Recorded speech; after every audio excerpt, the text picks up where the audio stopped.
Hello guys. Good afternoon to all of you guys. Our time now is 8:30 sorry, 6:30 p.m. Daylight evening in Austria, Europe. As you can see guys, the cherry blossom is slowly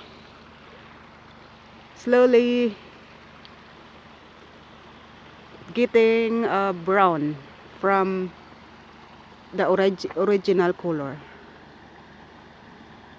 because now is already springtime, is since already 2 weeks ago, so that is why the color is also uh, getting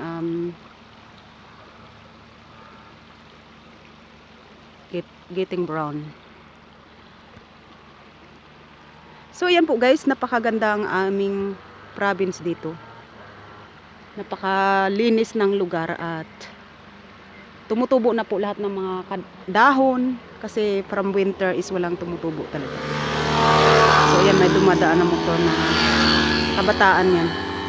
Yan. Thank you guys for watching.